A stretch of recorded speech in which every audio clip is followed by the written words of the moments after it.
మాటిచ్చిన ప్రకారంగా, యోనాతానుకు మాటిచ్చిన ప్రకారంగా దావీదు ఏం చేసినాడంటే కుంటోని తీసుకొచ్చి ఎక్కడ కూర్చోబెట్టాడు తెలుసా? తన కుమారులు తినే రాజ బల్ల మీద కూర్చోబెట్టమన్నాడు. రే ఇవాళ ఒక్క రోజేరా అని అనలేదు.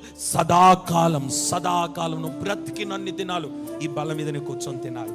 నీ పక్కన ఒక మురికి బట్టేసుకొని కూర్చుంటేనే నువ్వు అసహ్యపడుతున్నావే, అలాంటి రాజుగారు ఇప్పుడు తీసుకొచ్చి ఎక్కడ కూర్చోబెట్టినాడండి?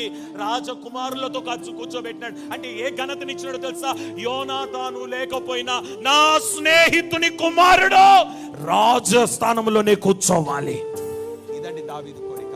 ఈ రోజు మన నిజ దావీదు, మన దేవుడు, మన యేసయ్య కూడా కోరుతుంది ఏంటంటే నీవు రాజబల్ల మీద కూర్చొని భోజనము చేయాలి. నిన్నటి వరకు ఏ బంధువుల ముందు అవమానపరచబడ్డావు, ఏ స్నేహితుల ముందు అవమానపరచబడ్డావు, ఏ రక్త సంబంధులు నేను చూసి ఛీ అని అన్నారు, వాళ్ళ ముందే దేవుడు నిన్ను రాజబల్ల మీద కూర్చోబెడతాడు.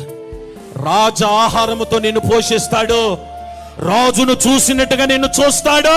యోనాతాను చనిపోయినా యోనాతాను ఇంటి వారిని మాత్రము దావీదు మర్చిపోలే. నా యేసయ్య నిన్ను మర్చిపోడు, నా యేసయ్య నిన్ను మర్చిపోడు. ఇప్పుడున్న పరిస్థితులు చూసి కంగారు పడిపోవద్దు. ఇప్పుడున్న ఆర్థిక పరిస్థితులు చూసి భయపడిపోవద్దు. ఇప్పుడున్న ఇబ్బందులను చూసి ఏంటి నా పరిస్థితి అని కంగారు పడిపోయి కలవరపడిపోవద్దు. ప్రభు నీతో చెప్తున్నాడు, నీ కొరకు సింహాసనం, స్థానం, కుర్చీ, టేబుల్, ఆహారం రెడీ అవుతుంది, రెడీ అవుతుంది, రెడీ అవుతుంది, రెడీ అవుతుంది, రెడీ అవుతుంది, రెడీ అవుతుంది, రెడీ అవుతుంది. నేను తీసుకొచ్చి దాంట్లో కూర్చోబెట్టడమే ఆలస్యం.